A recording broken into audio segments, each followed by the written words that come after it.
Pakiramdam ni Naomi ay sumabay sa pagtilapo ng kanyang damit ang kanyang nagwawalang puso. Nagdudusa sa matinding kaba ang dibdib niya habang pinapaulanan siya ng mapupusok na halik ni Kendall. Wala na siyang panloob. Ninaig pa ang kidlat kung kumilos itong si Kendall. Nakakabilib. Para bang kabisado nito ang bawat daanan patungo sa mga bahagi ng kanyang katawan. Partida. Naka-off pa ang mga ilaw sa pad nito. Dahan-dahan naman. Paungol na si Tani Naomi sa lalaki. May hatid na sakit kasi ang bawat halik at pisil nito sa kanya. Daig pa nito ang isang uhaw na hayop sa disyerto na naghahanap ng maiinom. Ayaw mo? Tell me to stop and I will. Paasik nitong tugon. Napapikit na lamang ng mariin si Naomi. She doesn't want him to stop. Never. Natatakot siya na baka sampalin siya ng kanyang sarili oras na pigilan niya si Kendall. O siya, sige, hit me baby one more time. Alisto siyang napahawak ng mahigpit sa magkabilang balikat ni Kendall nang basta-basta na lamang siya nitong inangat ng walang kahirap-hirap. Her back is touching the wall. You're real, good lady. Mahinang papuri ni Kendall. Hindi ba ito lubusang nakontento at nagpalipat-lipat pa ito ng pwesto. Halik dito, halik doon. Parang sanggol na uhaw sa gatas. Real naman itong ano ko, excuse me. Hindi lang ito salamat doc for your evacuation. Stop talking. Malumanay lamang na suway nito na ipinabigla naman ni Naomi. Himala ulit, hindi nagsungit. Ganon din siguro si Cap, kulang sa session. Yes, Cap. Napapulat bigla si Naomi nang maramdamang dinala siya ni Kendall papunta sa may L-shaped couch. May inabot muna ito sa sahig na hula niya ay alak na binili nito. Nauna itong bumagsak doon habang siya naman ay napaupo syempre. Sa kandungan nito, paharap sa mukha ni Kendall. Naku! Naupuan niya si XL. Sorry XL. Hindi matawaran ang kalabog ng puso niya habang magkaharap sila ni Kendall. Kahit walang ilaw na makakatulong sa kanya na masilay ng gwapong mukha nito, ngunit sapat na ang mainitong hininga na humahampas sa pang-amon niya upang siya ay mawindang ng husto. You don't want me to stop, do you? Seryosong biglang sabi nito. Hindi siya nakaimik kaagad. I mean, ayaw mo ba akong pigilan? Gusto mo rin ba ito o baka naman umaasa kang babayaran kita pagkatapos nito? Gusto niyang ma-offend sa tinura ng binata.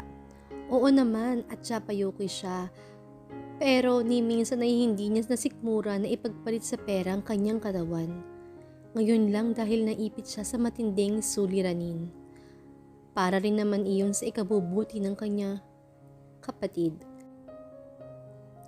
Subalit sa kabilang banda, ano ba ang inadrama niya gayong binayaran nga naman siya para ialok ang kanyang sarili kay Kendall.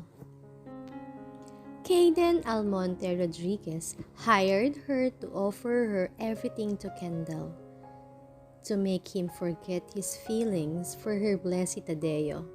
Bayad siya ng tumataginting na 3 milyon para maging panakipbutas o higit pa. She's paid to be whoever Kendall wants her to be, a slave.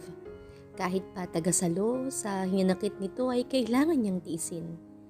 Naomi swallowed the lump of sadness starting to build in her throat. Para siyang maiiyak na ewan. She felt emotional all of a sudden. Gawa siguro ng labis sa pag-aalala niya sa kalagayan ng kanyang kapatid. Hindi ako maniningil. Free taste mo na lang to. Tutal, wala ka rin namang salapi, di ba? I'm very check. Aniya sa pinatatatag na tinig. Well then, klaruhin mo lang dahil ayaw kong maghabol ka sa akin pagkatapos nito at maningil na naman. I hate clingy people. You're so irritating. Mahina siya sa English, pero sa pagkakataong iyon ay tila nararamdaman niya ang ibig sabihin ng mga salitang iyon. Parang naiintindihan niya. Oo na, irap ni Naomi sa kawalan. Just be a good girl and we're cool, he commanded. Na-wash out ng tuluyan ang naipong sama ng loob niya para kay Kendall nang angkin nitong muli ang kanyang mga labi. Like an expert, she tried to be hard to answer back his kisses. Ngunit sadyang mapusok ang salbahe. Ang bawat atake ni Kendall kung kaya't hindi niya magawang sabayan ang lahat ng ginagawa nito kahit ano pang subok niya. Sa huli, nagmumukha pa rin siyang naive. Nahiya siya sa balat niya. Sandaling huminto si Kendall upang abutin ang alak na ipinatong nito sa center table na nasa kanilang harapan. Sinamantala naman ni Naomi ang pagkakataong iyon upang tambakan ng extra amount ng hangin ang kanyang baga. Maingay na lumagok si Kendall direkta sa bote ng alak. Napalunok si Naomi kahit ingay lang nung tanging nasasabayan niya. Para kasing ang hot ng dating. Nakaalalay naman ng isang kamay ni Cap sa nakaliyad niyang likod. May panggigigil. Ang bawat paglamusak ng kamay nito roon. Move up, darling. Aalisin ko na lahat. Parang isang pitik lang na isa katuparan na nito ang gusto. Nagtagumpay itong itawalag ang natitira niyang saplot kasama syempre ang kanyang tahong na may design pang butterfly na nakaborda. Regalo iyon ng floor manager na si Greta sa bar na pinagtatrabahuhan niya sa Japan. Unang beses niya iyong sinuot ay noong 25th birthday niya 4 weeks ago. Same night when someone made fun of her, that very moment happened. Nasa lakay ang kanyang pagkababae ng isang di kilalang mananakop. Anyong babalikan niya ang nagustuhan na niyang pwesto kanina nang pigilan siya ni Cap. No, still standing up there. Malambing na utos nito. Parang alipin naman na sumunod si Naomi. Iginiya nito ang isa niyang paa na ipatong sa sofa. Sa pinakagilid nito, nalito si Naomi subalit kaagating natugunan ng kanyang kalituhan nang madama niya ang mainit na hininga ni Kendall at sinimulan ang gusto nitong gawin. Tuloy na napasabunot siya sa buhok ni Kendall. Surprisingly sweet, darling, ha? She couldn't find the perfect word to explain her feelings. Basta mas masarap pa sa inaasahan niya ang kanyang tinatamasa sa mga oras na yon. Gusto nga niyang i-congrats ang sarili dahil parang privy na lang yata ang binayad sa kanya ni Kaden na 3 milyon. Si Kendall talaga ang totoong kabayaran. Lagpas pa nga sa sobra.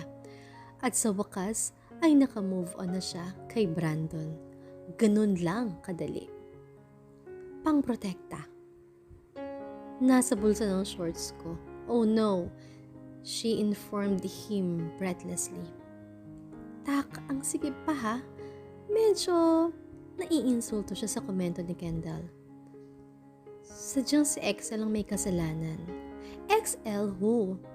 Ramdam niya ang init sa gilid ng kanyang mga mata na nagsisimula ito. Masakit iyon.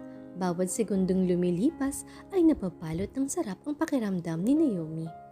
Nang matapos ay dumukhang paharap si Kendall at tumungga ulit ng bote ng alak. Kapag kuwan ay tumayo. Make sure you lock the door when you leave. Gawa sa purong lamig na sabi nito at naiwan siyang tulala. Aba, ang kapal ng mukha mo. Hindi napigilan ni Naomi ang mapapadyak sa semento ng walang taxi ang nagpapasakay sa kanya pauwi sa inuupahang bahay ni Frankie. Mangiyak-ngiyak na siya pero pagtatatlong oras na ay wala pa rin siyang masakyan kahit sa babaan lang sana ng jeep. No choice. Nilakad na lang niya ang kalsada palayo sa gusaling pinanggalingan niya. Walang puso. Pagkatapos, magpakasarap, hindi man lang nagbigay ng pakonsuelo na patulugin siya ron, kahit man lang sa sahig. Minalaspat, nagngit-ngit ang kalangitan at umambon. Tuloy ay sumuong siyang makauwi lang kahit na malakas at palakas na ang ambon hanggang sa umulan na nga ng malakas. Kainis ka! Ang taas ng lagnat mo. Naging aligaga ang kaibigan niyang si Frankie nang masalat nito ang umaapoy niyang balat. Gigisingin sana siya nito dahil late na rin siya sa trabaho. Naulanan kasi ako kagabi. Matamlay na tugon ni Naomi. Balot ng comforter ang kanyang katawan. Nakasuot pa siya ng makapal na jacket na isinusuot noong nakaraang winter season sa Japan. Bakit? Akala ko ba naman may brandong lilito kapag nagpaulan ka? Haler? Tulog ka na nga ulit at bibilhan kita ng sopas kay Aling Pasita. Umubo si Naomi. Masama talaga ang kanyang pakiramdam ng umagang iyon. Ang sakit-sakit ng buong katawan niya. Pinalala lalo ng ulan ang kanyang kondisyon. Heto ang keypad phone ko. Tawagan mo ako kapag naghihingalo ka na. Darating ako agad, Dangs. Asahan mo. Kahit wag na, nakakahiya naman. Sarkastikong buwelta ni Naomi. Basta, tawagan mo ako, Dangs. Uuwi ako ng maaga at dadalhan kita ng ginataang bilo-bilo. Narinig ko kasi kanina nagsasalita ka ng bilo-bilo habang tulog ka. Naging mangyak-ngyak si Frankie na ikinalaglag naman ng panga ni Naomi. Gusto ba ni baby ng bilo-bilo para bilo-bilo ang score niya sa test paglaki niya? Hindi makagalaw si Naomi pero ang init sa puso niya ay sumisiklab na. Naiiyak na rin siya. Kainis ka kasi. Naiiyak ako. Bakit kasi hindi mo nababanggit sa akin na buntis ka pala? Sana pala hindi kita binash. Sana inawat kita nung pinatulan mo si Gertrude. Loka. Loka to. Sinong ama? Initsa ni Frankie sa kanya ang isang HPT na may resultang 2 linyang pula. Nakasimangot ito at pinapayapa ang matang nagbabadyang lumuha. Binili niya iyon sa pharmacy na binilhan din nila ni Kendall ng protection kagabi bago siya lumabas ng building. Hindi na kasi siya mapakali dahil delayed ang monthly period niya at kagabi nga ay nakumpirma niya ang kanyang hinala. Buntis siya. Nakabuo sila ng lalaking naka one night stand niya sa Japan. Ama, makilala pa kaya niya gayong wala na siyang maalala ng gabing iyon. Naiintindihan ko kung bakit kailangan mong umalis sa trabaho, Iha. Marahil ay hindi sapat ang sinasahod mo rito sa souvenir shop kaya nawiwili kang mag-resign. Nabalot ng panghihinayang na hiniluan ng lungkot ang tinig ni Professor Johnson na siyang may-ari ng pinapasukang souvenir shop ni Naomi. Sa araw na iyon ay sinadya niyang kausapin si Professor Johnson upang magpaalam na aalis na siya sa trabaho. Mahigit 1 linggo pa lang siyang namamasukan bilang sales lady sa naturang shop. Pero kung umarte si Professor Johnson ay dinaig pa ang nawawalan ng isang kidney. Kung sa bagay, minahal nga naman niya ang pagiging sales lady doon kaya gaon-noon na lamang kung manghinayang ang may-ari sa biglaang pag-alis niya. Hindi naman ho sa ganon, sir.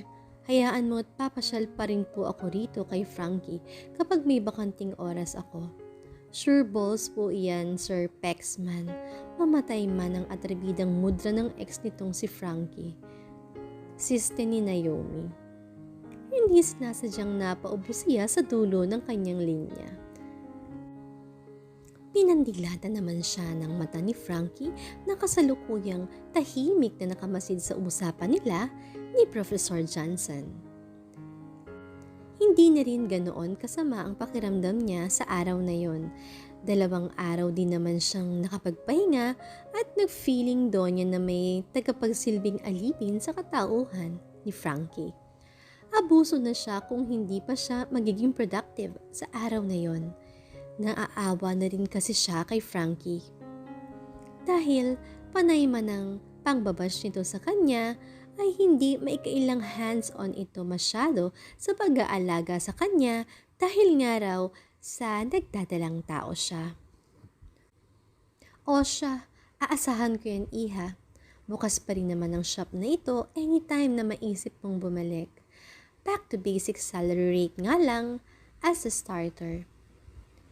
Nagkunwaring dismayado si Naomi. Ang totoo ay wala naman siyang issue pagdating sa usapang sahod. Maayos naman kasing magpasahod si Professor Johnson. Ayon na rin kay Frankie.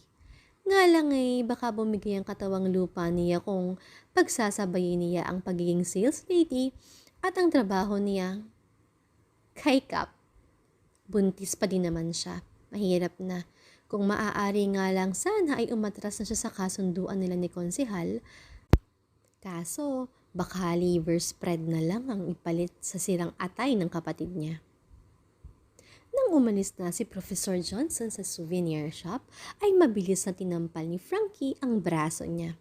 Mahina lang naman iyon pero halos maging kasing haba na ng ilong ni Pinocchio ang nguso ni Naomi at dumaing.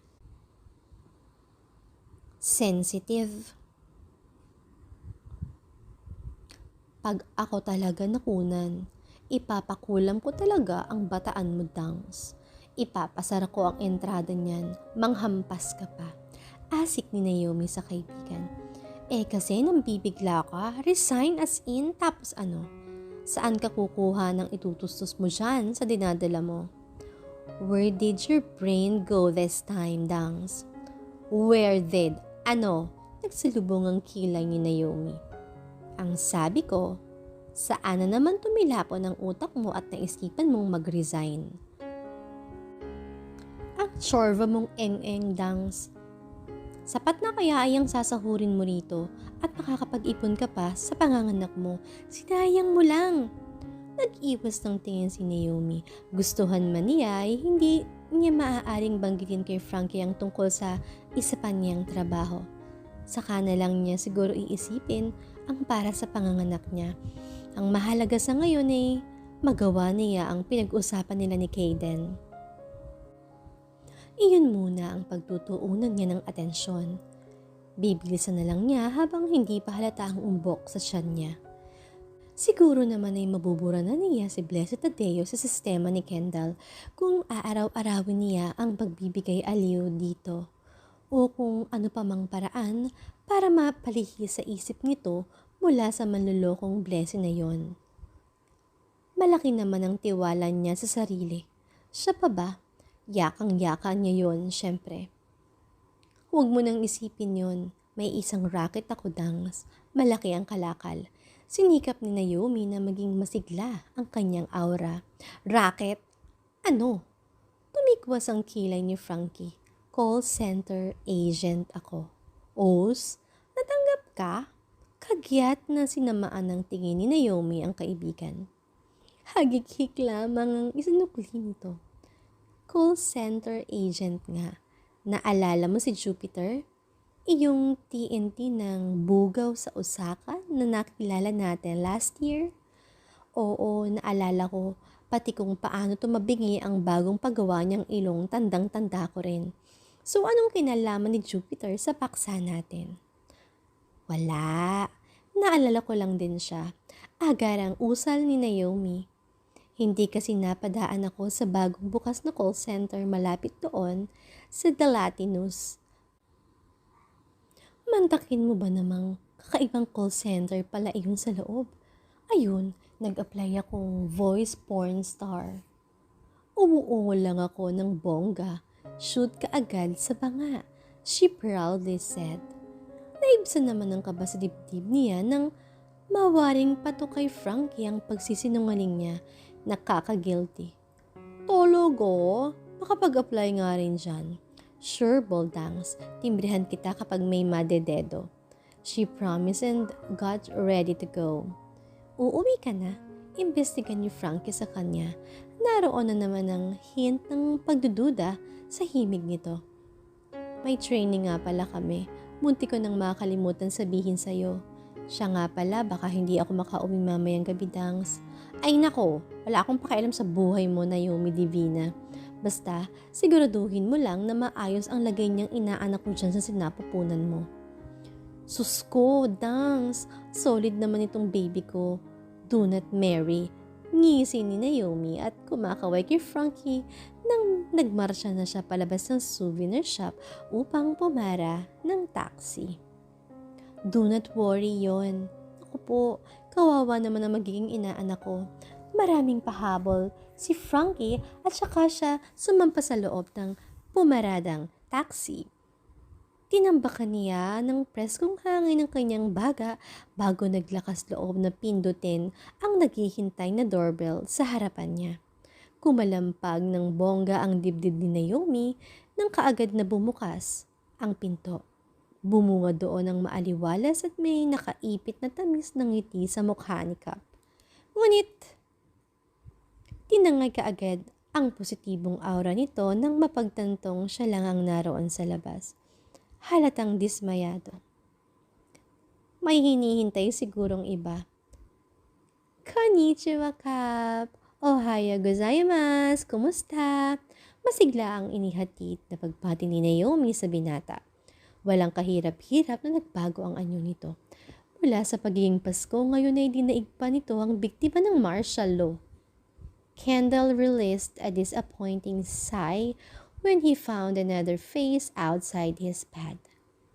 Instead of Blessy ay ang baliw na babaeng iyon ang nabungaran niya. Panira ng araw. Maaga pa naman siyang gumising sa araw na yon dahil nangako si Blessy na bibisitahin siya nito sa bachelor's pad niya dahil may mahalagang araw itong pakay sa kanya. Nag-jogging pa siya at nagbabad sa shower. Nag-shave pa tapos sisirain lang ng presensya ng babaeng iyon sa araw niya. Just straight, Kendall. What exactly do you want from me? Bakit nandito ka na naman? Puno ng bagsik na tuligsan niya sa dalaga. May mapaklang umusbong sa sistema ni Kendall. Dalaga?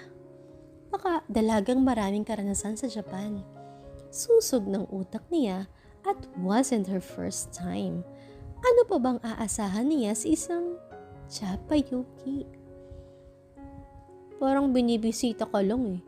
Hyper na sabi nito at sinadyang hagurin ang tingin ng umbok na nasa gitna ng kanyang cargo shorts. Nagpakawala ng ngising aso ang babae.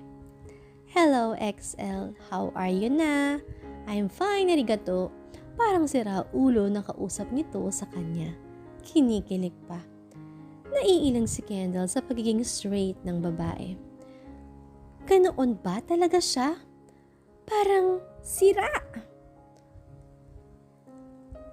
Ano bang sadya mo? Itong si XL. Should he have to say it out loud? Look, woman, wala akong panahon sa'yo at sa kabaliwan mo. So please go. Go away. Anyong ibabagsak na ni Kendall ang pinto nang alistong inilusot ng babae ang isang braso nito sa loob. Naudlot ang pagsara niya ng pinto. Kinagalit mo pa talaga akong babae ka? Pwede ba? Pwede rin bang papasukin mo na ako kahit saglit lang, Kap? Napakarami kasi nitong binili kong almusal kaya naisip kong idaan sa'yo ang iba. Naba-vibes ko kasi na alak lang ang laman ng sikmura mo. Kendall stopped in track when he heard it. Natakam siya bigla. Kagabi pa siya walang kain. Hindi sa ayaw niya, kung hindi ay wala na talaga siyang makapangpagkain kahit sa ang sulok ng bachelor's pad niya. Wala na siyang pera pambili dahil sadyang ginigip talaga siya ng todo ng loko-loko niyang kapatid na si Khalil. Daig pa niya ang pulubi. Umubo ang babae na nagpabalik sa katinoan ni Kendall. Parang sinisipon din ito mula sa labas. Sa lubong ang kilay niya nang niluwagan niya ang aura ng kanyang pinto, giving her the idea that he's welcoming her inside, or let's say, welcoming the food she brought. Pasok na, baka may makakita pa sa'yo dyan, pagsusungit niya. Lumawak ang ngiti sa mapupulang labi ng babae. Natural ding namumula ang pisngi nito. Napakaaliwalas ng muka. She looks so vibrant today, or it is just him. What the? Ilang taon na kaya ito? 20-something? She maybe look younger than he expected, I guess. And that bunny designed headband? It looks good on her. Rumampa ito papasok sa loob at isinara naman niya kapag kuha ng pinto. Pinanood niya ang likod ng babae habang naglalakad ito patungong kitchen. Sinundan pa rin ng babae hanggang sa kusina. Ayaw niya sana, ngunit may tumutulok sa kanya papalapit dito. Huli mo na to huwag ka na ulit pupunta rito. Untag niya sa babaeng nagsisimula ng i-prepare ang dilang pagkain nito. Suplado! Pagkatapos nating ganun-ganun na lang? She barked out without glancing at him. The nerve of this woman. Padabog na umupo si Kendall sa isang upuan sa four-seater sa dining table. Napasentido habang pasikretong minamatsaga ng likod ng babae. It's just, they're irresistible to look into. Wala lang ba talaga sa'yo? Iyong nangyari, Kap? Para sa akin, memorable iyong namagitan sa ng gabing yun. Inayos niya ang kanyang gulugod nang mawari ang sensibilidad sa boses ng babae. Memorable? Memorable? Like as if it was your first time? Huwag kang umarat dyan na parang unang karanasan mo yun. Little did I know that you have a lot of experiences aside from me beforehand. Mapanghusgang aniya. Nasaksihan ni Kendall ang pagbagsak ng balikat ng babae. Naroon pa rin sa kitchen counter ang atensyon nito at hindi magawang lumingon. Inabala masyado ang sarili sa pag-aayos ng dala nitong pagkain. Tila may dumaang hindi kapanipaniwalang kirot sa dibdib ni Kendall nang marinig ang simpleng pagsinghot ng babae. Dinig niya iyon. Sinisipon nga ba ito o ano? Ito naman ang sungit. Kahit kaibigan lang, hindi ba tayo pwede? Sabi nito ulit. Basag ang boses ng babae. Doon bahagyang napaawang ang bibig ni Kendall. Is she crying? What for? Natutokso siyang lapitan ang babae pero baka kung ano na naman ang isipin nito kung gagawin niya yon. Bakit ba naaapektuhan siya ng babaeng ito? I don't need a new friend. Ayaw kong makipagkaibigan sa isang katulad mo. I don't even know you or even your name. Yung mga tipo mo ang pinakaayaw ko, so clingy and tense. You cannot even understand the simple things like go away and get out of my sight. I don't know you, okay? At wala akong planong kilalanin ka. Kalimutan mo na yung gabing may nangyari sa atin. Sa dami ng karanasan mo ay tiyak na matatabunan nun ang namagitan sa atin. Hindi alam ni Kendall kung saan nanggaling ang mga salitang iyon. Ang alam lamang niya ay naiinis siya kay Blessy. Dahil hindi naman ito tumupad sa pangako nitong makikipagkita sa kanya. Hindi niya inaasahang ilabas ang iritasyon niya sa babae. Kumain ka na. Naging mabilis ang kilos ng babae at iniwan nito ang pagkain. Nakayuko itong inilapag ang mga pagkain sa harapan niya, subalit nahuli niya ang basa sa mukha nito. Aprobado itong lumabas ng bachelor's pad niya. What did he do? Gawa ng gulat ay hindi kaagad nakakilo si Kendall. Ginulo niya ang kanyang basang buhok at bagot na nagpahilamos sa sariling mukha. Ilang segundo pa ang dumaan bago siya tuluyan at nakapagdesisyon ng sundan ang babae. Yes, he needs to apologize to her. Kung nabubuhay lamang ang kanyang inay, tiyak na pagagalitan siya nito dahil sa ugaling ipinamalas niya sa isang babae. Nakokonsensya siya, masyado sa kanyang ginawa. Wala namang ginawang masama ang babae sa kanya pero kung pagsalitaan niya ito ay daig pa niyang nakakakilala rito. Sumampa ng elevator si Kendall, umaasang maabutan niya sa lobby ang babae. Siya yun, hindi ba pare? Yung babaeng ipinahatid sa atin ni boss sa squatter area sa Parañaque? Siya nga yata pare, umiiyak na naman no? Hindi ugali ni Kendall na makinig sa usapan ng iba pero sa pagkakataong ngayon, nagkaroon siya ng kakatuwang interes na makinig sa dalawang room boy na naroon din sa loob ng elevator. Kapwa mga binata. Naaawa ako dun sa babaeng yun. Palagi na lang umiiyak kapag nanggagaling sa unit 34th floor. Babae, 34th floor, it could be her. Sa pagkakaalam niya, ay siya lang ang tao ngayon sa 34th floor. Sa 8 luxurious bachelor's pad na naroon, sa 34th floor na pag-aari lahat ang kanyang mga pinsan, ay tanging siya lang ang namamalagi roon sa ngayon. Hula ko nga ay nilalagyan iyong panigurado. Ilang oras ba namang nagbabad sa ulan ng Biyernes ng madaling araw? Mabuti na nga lang at nadaanan siya ni Sir Wolf. At tinatawag tayo, kaya nakauwi siya ng ligtas. Malakas ang kutob niya na ang babaeng iyon ang tinutukoy niyang dalawang binata. Natukso si Kendall na sa pakinang sarili nang wala na siyang maabutan ni anino ng babae sa loob ng lobby. Nakaalis na yata ito. Napamura siya ng ilang beses at lakas loob na lumapit sa reception area upang makitawag. Wolf, this is me, Kendall. Agarang bungad niya sa kabilang linya. Wala akong pera. Tahasang sagot naman ng pinsan niyang si Wolf. Pati ba naman ikaw, kakunsyaba na rin ni Khalil? Why, dude? Language, bro. I can hear it. Napatiimbagang si Kendall nang marinig sa background ang boses ng kanyang kapatid na si Khalil. Wrong move ka. Magkasama pala ang dalawa. Mind telling me what you want me now, brother? Gutom ka na ba kaya napatawag ka rin dito kay Wolf?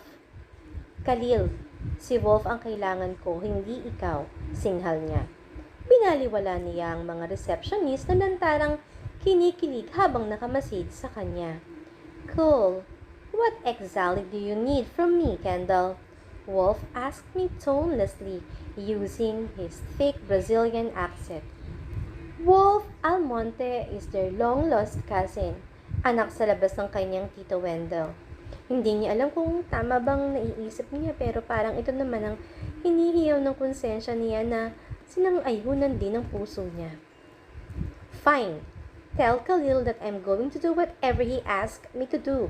Basta samahan mo ko ngayon at kung saang sulok ng mundo ko mahahanap iyong babaeng ipinahatid mo sa mga empleyado mo last Friday night. Makikipagbati ako sa babaeng yon. Oh well, this is interesting to Johnny Wolf na binuntunan pa ng mesmerized na palatak ng kapatid niyang si Khalil. Wari pinaahon niya ang nanahimik na interes ng mga ito dahil sa kanyang inilahad na mga salita. That Japanese goddess is really interesting. She's so cute, hot, and young. Your good type of girl? Yes? Might be a yes. Yes kasi tama lahat ang description ni Wolf sa babae. Wala ka na dun. Nasa Toledo Police Headquarters si Naomi nang makatanggap siya ng tawag galing kay Konsehal Caden. Kararating niya lang sa kanyang bayang tinilangan ng bandang dapit hapon, pagkalabas lang niya. Kasi nitong umaga galing sa bachelor's pad ni Cap ay nakatanggap siya ng tawag galing sa Toledo at di umano ay nawawala ang kanilang kapatid na bunso. Hindi naman to nawawala, taliwas na ibinalita sa kanya ng matalik na kaibigan ng kanyang tiya Barbie na kilala sa bansag nitong Avril Lavigne Dera sa lugar nila. Napasugod tuloy siya sa wala sa plano sa bayan nila sa Toledo sa probinsya ng Cebu. Ayon sa nakalap na initial report ng otoridad, ay kusa raw na sumama ang bunsong kapatid ni Naomi sa out-of-town trip ng isang grupo na hindi umano ay kinabibilangan nito. Like what the? Minor de edad pa yung kapatid niya.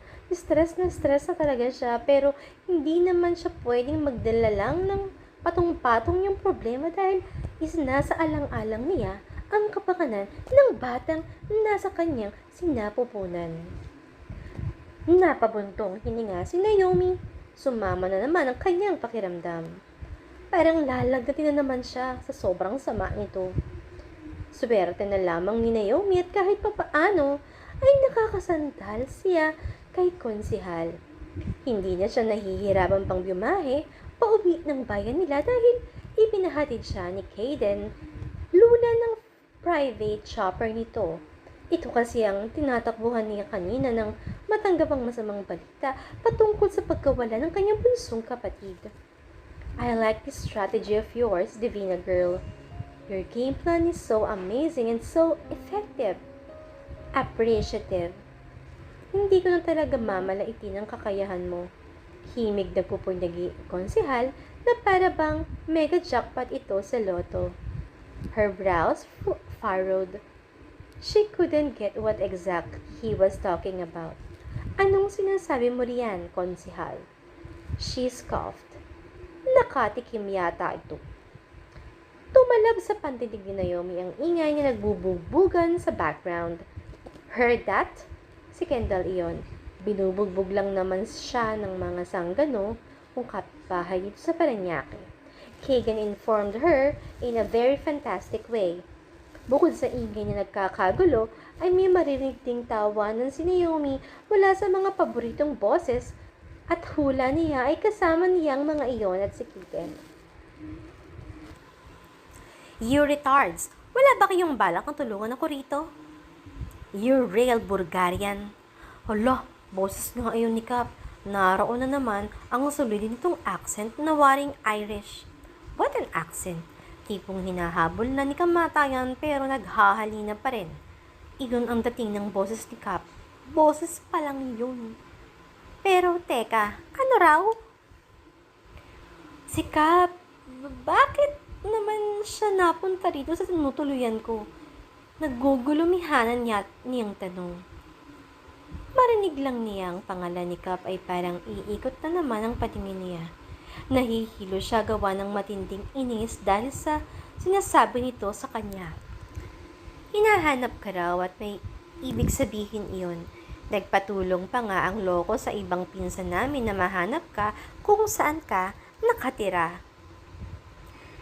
His sudden actions are desperate and I'm telling you, it's a very good sign.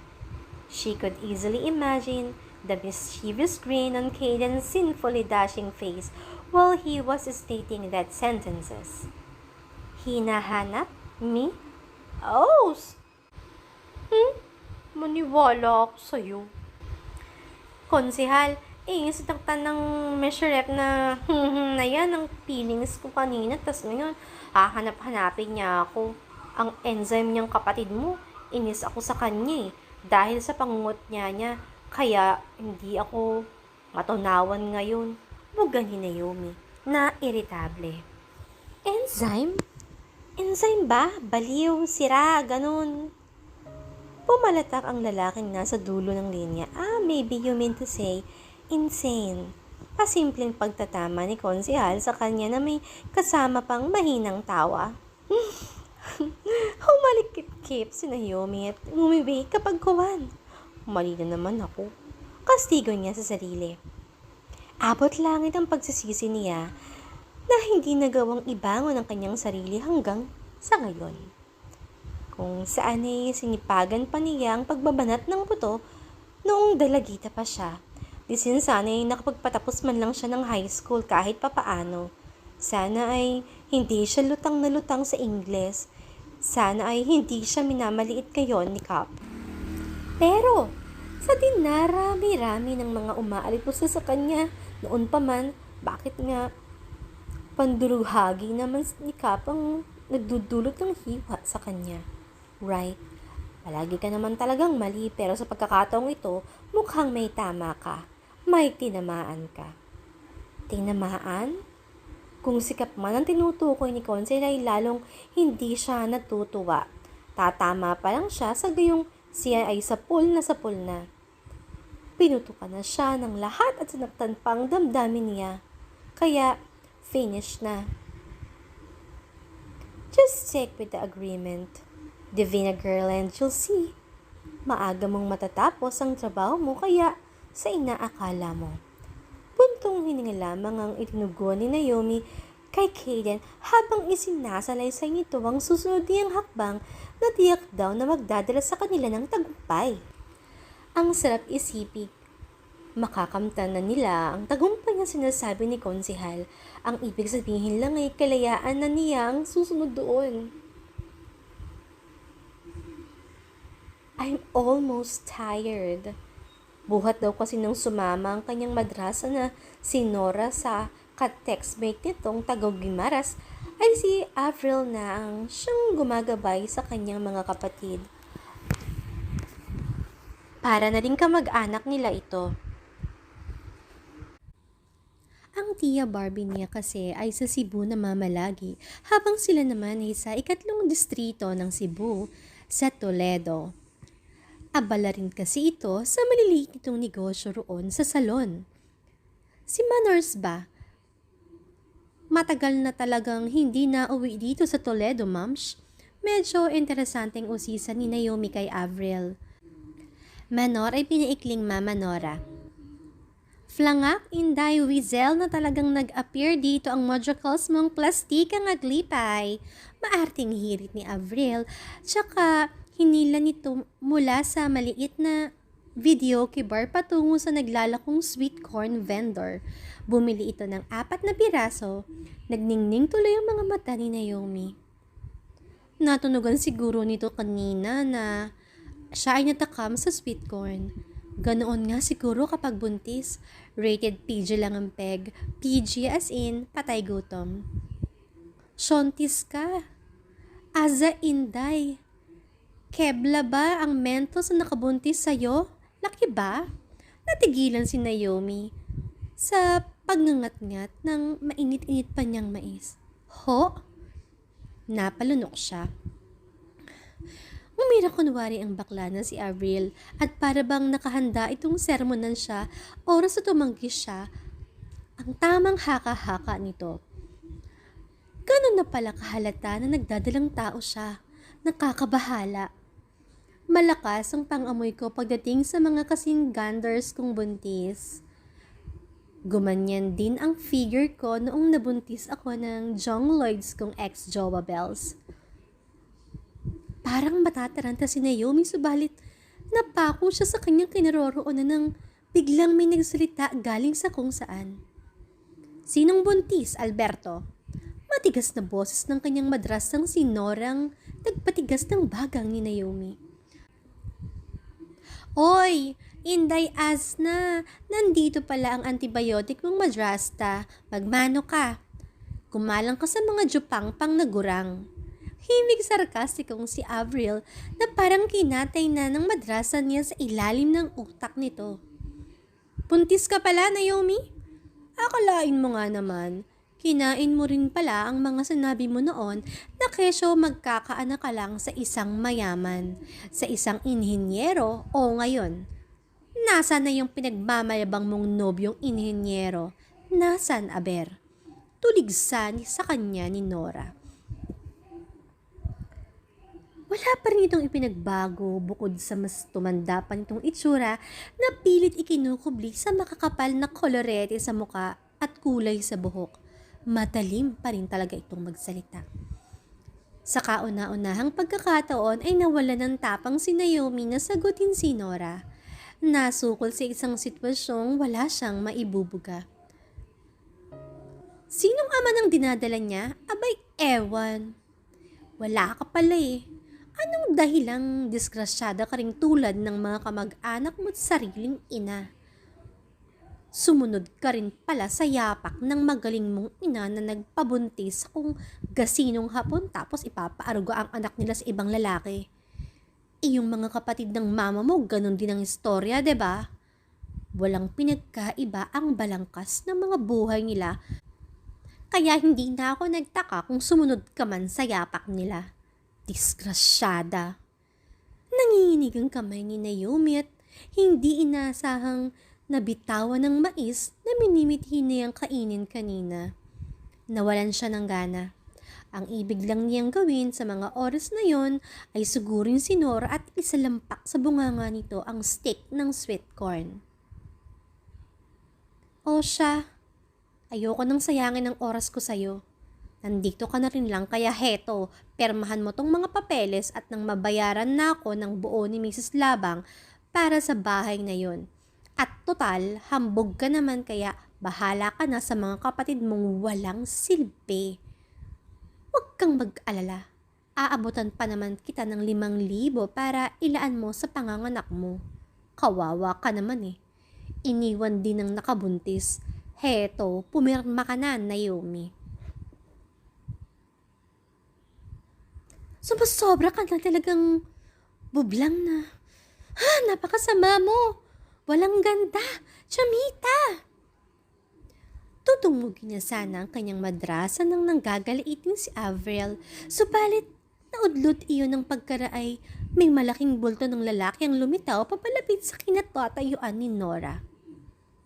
I am the father of the child. Got a problem with that, madam?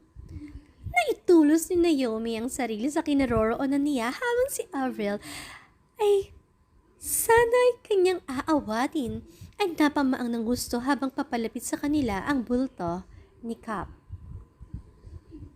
His pleasantly solid Irish accent made her heart beats unbelievably fast. Kumurap siya ng ilang beses upang matiyak na hindi aparisyon ni Cap. Na nandoon nga ang talaga ito sa Toledo. Paano naman kasi napunta sa lugar nila si Cap? Sobrang hindi ka panipaniwala. Papa dear, ikaw? Utal na inaitawid ni Nora ang kanyang tanong para kay Kendall. Daig pa nito ang nakakita ng multo ng kapwan tumulto sa sanga ng halamang kamatis. Yes, I am. Right, Yomi. Tipid na usal nito na may kasamang tipid na tango. Tumagundong na ng gusto ang puso ni Naomi nang sandali pa ay nasa tabinan niya si Cap. Hindi siya makahinga ng maayos. Hindi rin makapagsalita. At saka, imbento si Manoy. Oo, right na right and left na left with east to west pa. Siya ang ama ng baby ko. Proud na sabi ni Naomi. Daan na rin upang sagipin ang kanyang sarili dahil may mga usisero na rin palang pilit na nag-uusisa mula sa labas.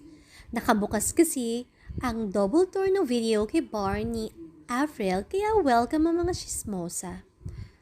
Hindi kumibo si Cap pero consistent at dedicated pa rin ito sa palabas na inumpisahan nito. Walang palatandaan ng kasinungalingan ng mukha nito. Bakas ng bugbog mayroon. Napaatras ng kusa si Nora at niyakap ang dala nitong mga papeles. Pride na lang ang sumisiklab sa pagkatao nito at kakapalan ng muka. Hindi na rin naalis ang impakta. Sinungaling ito kahit kailan. Sino naman to? Parokyano mo sa Japan? Customer? O baka naman, matchetting may parokyanong mga bakla at tigang na mga matatandang babae. Ako ngayon wag niyong pinagloloko ha. Wag ako, Naomi. Sorry to neutralize that incorrect expectation about me.